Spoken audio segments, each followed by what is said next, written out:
Hello everyone, आज हम एसपीएसयू के डिज़ाइन स्टूडेंट्स अकोला जा रहे हैं, वो भी ग्राउंड लेवल से ब्लॉक प्रिंटिंग सीखने। एक अमेजिंग ट्रिप, वो भी अमेजिंग एक्सपीरियंस के साथ। मुझे लगता है आज का एक्सपीरियंस बहुत एक्साइटिंग होने वाला है, so let's go.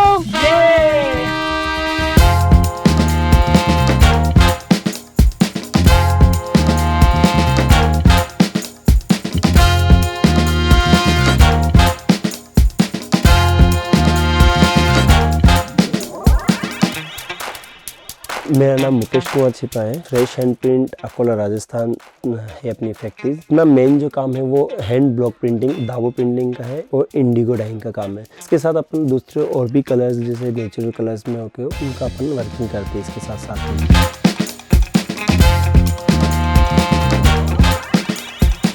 I am interested in researching about something new, something creative और हैंडवर्क कुछ अलग है। हमने पहले भी कुछ रिसर्च की थी लाइक ऑन स्टोन्स और स्कल्पचरिंग पे, तो वो उससे थोड़ा ज़्यादा फैसिनेटिंग था कि कुछ और भी नया सीखने को मिलेगा।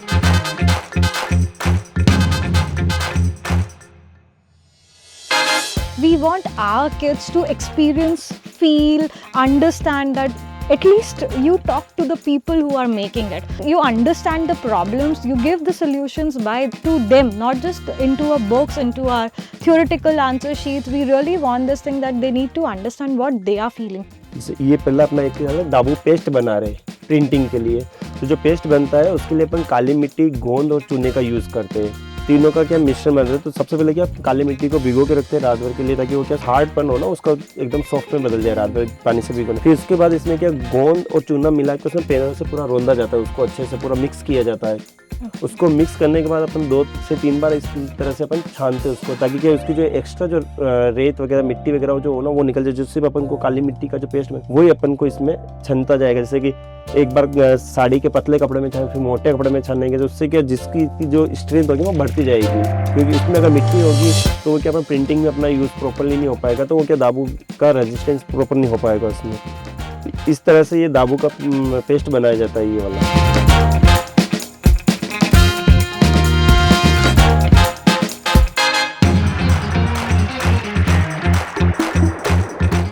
ये वाला जो अपने दाबू पेस्ट किया हुआ पूरा नहीं कलर वाइट आएगा, ये सिर्फ रजिस्ट नहीं होगा। ये जहाँ पे अपन ने डिजाइन करके पैटर्न बनाया ना वो जो डाई होगा, तो जैसे ये डाई होगा तो यहाँ का जो एरिया है ना वाइट कवर होगा, बाकी का जो स्पेस है वो अपना ब्लू हो जाएगा। हाँ, जो कलर करेंगे डिज़ाइन का पूरा कवर रखना है कि आपने को ये डिज़ाइन रखनी है, तो उसके लिए अलग अलग ब्लॉक्स का यूज़ किया जाता है।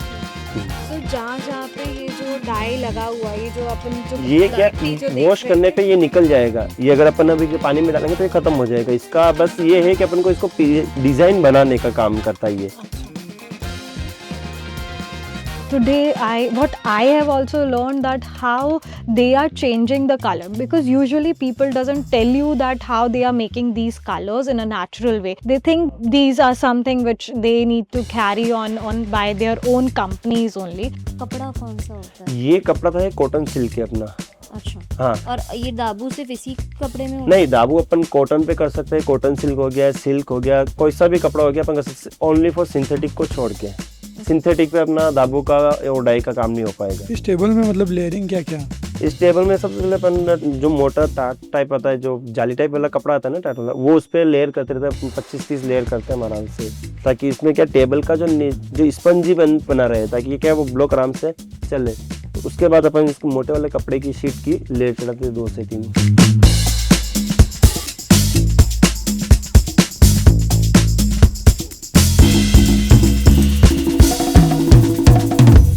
ये सेकंड प्रोसेस है इसका। पहले इस कलर से किया। हाँ, ये तो आपका मिट्टी से निकल जाएगा, लेकिन ये पक्का रहेगा। हाँ, ये तो मिट्टी दाबू है। जब अपन डाई करेंगे तो यहाँ क्या है कि इसका वाइट आ जाएगा, ये ब्लैक आ जाएगा।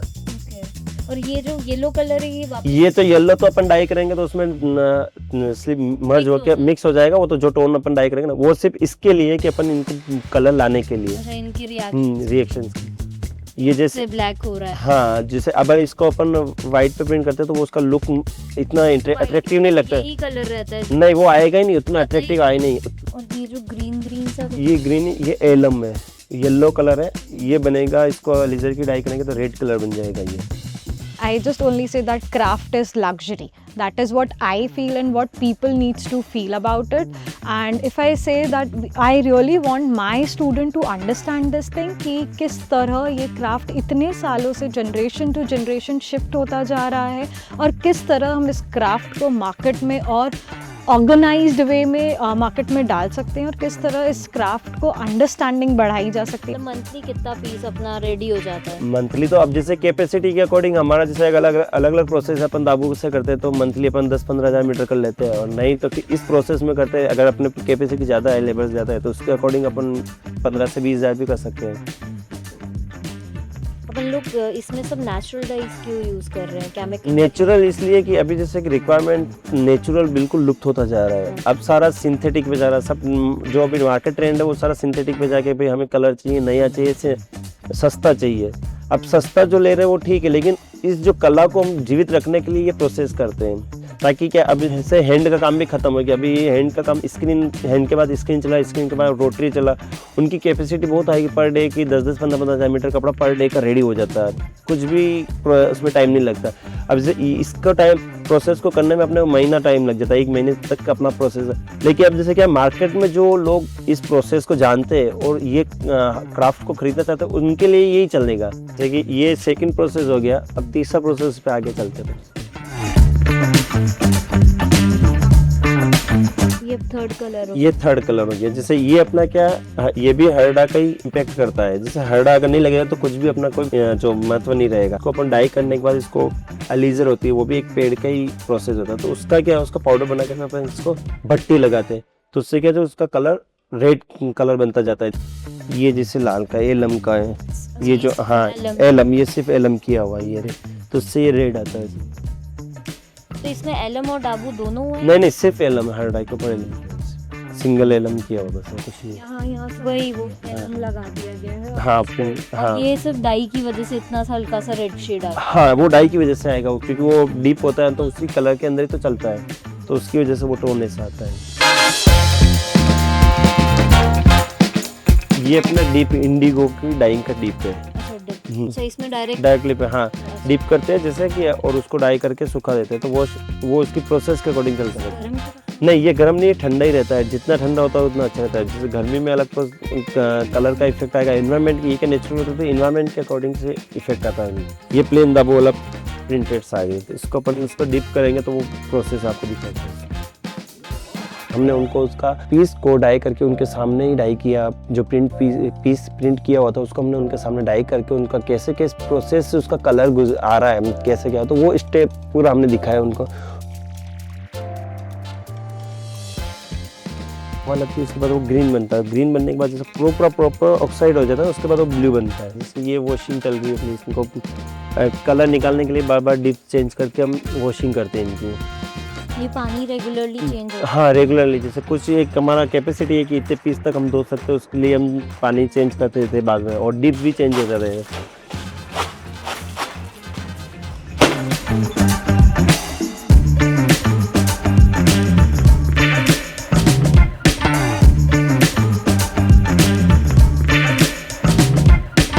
अपना क्राफ्ट है हैंड ब्लॉक प्रिंटिंग का, इसमें अपन अब साड़ीज बनाते हैं, सूट्स बनाते हैं, दुपट्टास, मटेरियल्स, बेडशीट्स, ये सारे प्रोडक्ट अपन यहाँ पर रेडी करते हैं।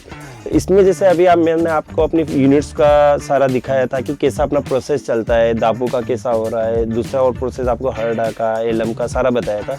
तो उसी में अपन जैसे सब पहले मैं दिखाता हूँ आपका फिनिश प्रोडक्ट की क्या अपन बनाते हैं, कैसे क्या से। ये अपना बेडशीट्स है, पूरा दाबू प्रिंटिंग का है, इंडिगो डाइंग के साथ है।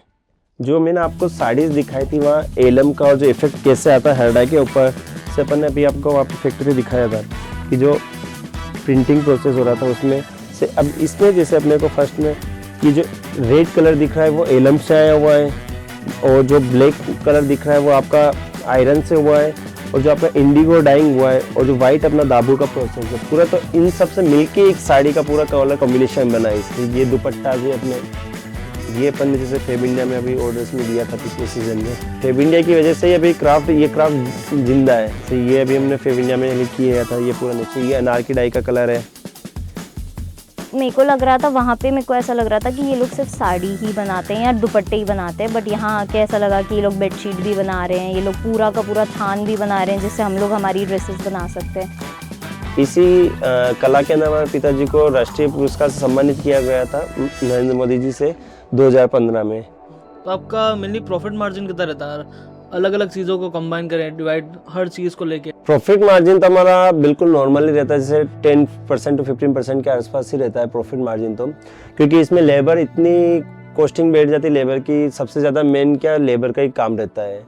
आज हमको पता है कि मतलब बड़ी बड़ी इंडस्ट्री के अंदर मशीन मेड चीज़ें बन जाती है और बहुत लार्ज क्वांटिटी में बन जाती है, तो आपको ऐसा मतलब मोटिवेशन कहाँ से आता है कि एक एक चीज़ को इतनी बारीकी से हैंडमेड बनाने का? मतलब मोटिवेशन का तो ये रहता है जैसे कि अभी जो आज के ट्रेंड में मेरे को सबसे सस्ता चाहिए और अच्छा चाहिए, ये मार्केट चल रहा है। अब क्या जो हैंडीक्राफ्ट का जो वो आपको कहीं पे भी मिलेंगे तो आपको बहुत कॉस्टली चीप कॉस्ट में कुछ भी नहीं मिलेगा, इसमें आपको कॉस्ट हमेशा ज़्यादा ही लगेगी। लेकिन जो क्या है कि जो लाइक करते हैं, पसंद करते हैं कि हमें तो क्राफ्ट का ही पहनना है, जैसे कि अभी चल रहा है ना कि स्वदेशी और विदेशी का, तो उस हिसाब से अभी जो कस्टमर है ना वापस से अपने इसी प्रोडक्ट की तरफ अट्रैक्टिव हो रहा है कि हमें अपना स्वदेशी पहनना है। तो उसमें जो स्वदेशी में तो आपका क्राफ्ट का ही मिलेगा, और बाकी आप अगर रेंज वाइज जाते हो तो उसमें आपको फिर आप चीप कॉस्ट के हिसाब से देखोगे तो आप मशीनरी पे इनके प्रोडक्ट पे जाओगे।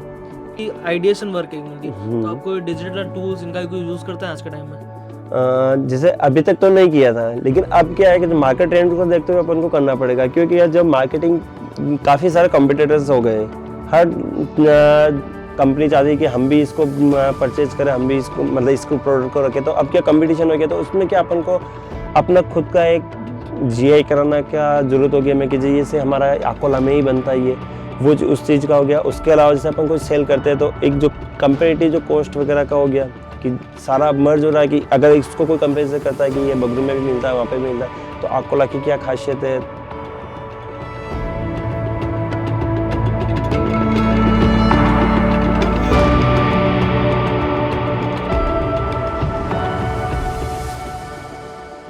The respect they get, they are doing everything by hand. उनको वो चीज़ नहीं फील हो रही कि हम मशीन से कर सकते हैं, और वो लोग उस चीज़ को कैरी फॉरवर्ड भी कर रहे हैं to the next generation. Like उन्होंने बताया कि ये इनका बहुत पुराना काम है और ये लोग कैरी फॉरवर्ड करते जा रहे हैं रेदर देन थिंकिंग कि हम ये छोड़ के मशीनरी पे शिफ्ट हो जाते हैं। It's a very good deal about. Indian market place में ऐसे और भी लोग होने चाहिए जो कि इंडियन वर्क को सपोर्ट करे, और rather than wearing foreign goods और more like foreign things we can shift on hand works and more. काफ़ी सारा इंटरेस्ट लिया इसमें, इस कला को जानने के लिए कि ये कैसे प्रक्रिया गुजर रही है, कैसे इसका मार्केट है, कैसे क्या इसकी कॉस्टिंग आ रही है, किस प्रोसेस से ये कपड़ा बन के गुजर रहा है, कैसे लेबर लग रही है इसकी, किस तरह से प्रोसेस ये प्रोडक्ट तैयार है, वो सारा प्रोसेस उन्होंने इंटरेस्ट लेके सारा उसमें क्वेश्चन कि कैसे कैसे क्या क्या होता है, उन्होंने स्टेप बाई स्टेप हमसे पूछ के सारा आंसर्स लिया था। अच्छा फील होता है ताकि क्या कि हमारी कला को कोई जानने के लिए और भी नए पर्सन जो अभी की जो जनरेशन है वो इसमें भी चलो इंटरेस्ट रख रही है। अच्छा हमारे लिए भी अच्छा फील हुआ कि आगे भी इसको चलो अपना मार्केट अच्छा रहेगा इससे। हमें हमारी फैकल्टीज़ हमें इतना एक्सपीरियंस कराती है और हमें गाइड करती है कि एक एक चीज़ हम इजीली कर पाएँ, और rather than having that thing कि हम लोग सब कुछ खुद करें, they help us doing everything. I personally love how our whole day begins with a great creativity and ended with a good experience.